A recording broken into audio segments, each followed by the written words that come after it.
Public declaration, my truth. I am no longer quiet. I am no longer afraid. And I am done protecting what never protected me. What happened to me was real. The punishments were real. The fear was real. And the silence that followed was very real. So is the way families, systems, and so-called good people hide abuse behind reputation, religion, and authority. I was a child. I did not imagine it. I did not exaggerate it. And I did not deserve to carry it alone. Like so many others, I was taught to stay quiet, to keep the peace, to not ruin the family, to swallow truth so others could stay comfortable. No more. I am speaking because silence is what they want, and silence is what keeps abuse alive. I lived in a home where fear was normal, where punishment was cruel and humiliating, where authority was used to control, not protect. One of the men, positioned as a father figure, punished us in ways no child should ever experience. I distinctly remember being fish hooked by the mouth with his hand.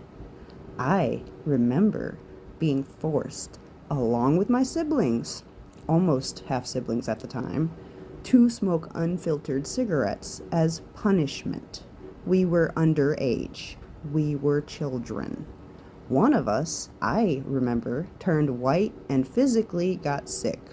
I can still see it. No one stopped it. No one stepped in. That moment never left my body. I learned early how to walk on eggshells, how to read moods, how to stay quiet to stay safe.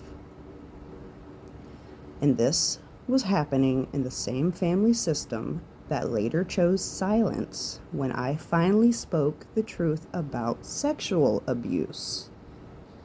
This was from this man's father. The abuse was disclosed that summer that I decided to stop going to my grandparents. The person later passed away that said summer.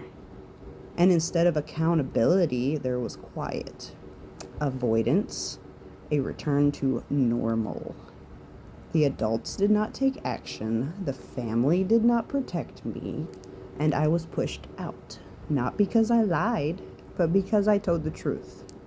Only when a matriarch was dying was I welcomed back.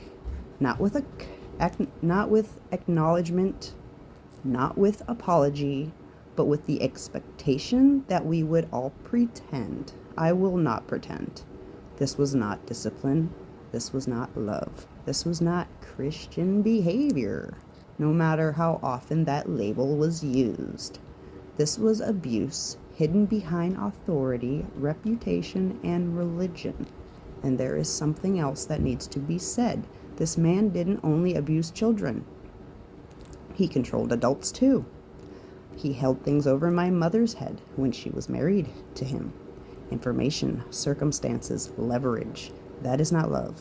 That is coercion. And I want people to understand how this works. Abusers do not walk around looking like monsters. They look charming. They choose kind, gentle women.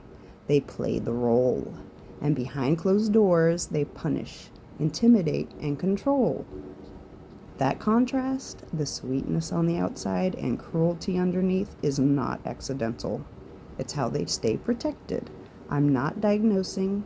I'm describing what I lived with. And once you see the pattern, you can't unsee it. I am not telling the story for money. I am not asking for sympathy. And I am not seeking revenge. This is about visibility. I am speaking so people can see what abuse actually looks like when it's wrapped in family, faith, and authority. How it shows up as discipline. How it's minimized, dismissed, or buried. I am speaking because when truth was finally told, the response was not protection, but avoidance. Not accountability, but silence. Not care, but distance. That response matters. It tells you everything about who was being protected. I'm speaking for the ones who were punished instead of protected. For the ones who were made to feel crazy. For the ones who learned to live on eggshells. For the ones still holding it in their bodies, wondering if they're allowed to say it out loud. You are. What happened to me was real. That the silence was a choice. And I refuse to participate in it anymore. If my honesty makes you uncomfortable, sit with that. If my truth disrupts your image, that's not my responsibility, because truth does not exist to keep people comfortable. I am not afraid, I am not confused, and I am not asking for permission. I am free, and I am telling the truth out loud. Silence can no longer protect abuse.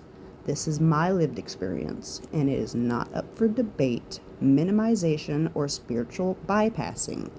Comments that defend abuse or demand silence will be removed. Stay ever evolving Erica. Emerge and evolve.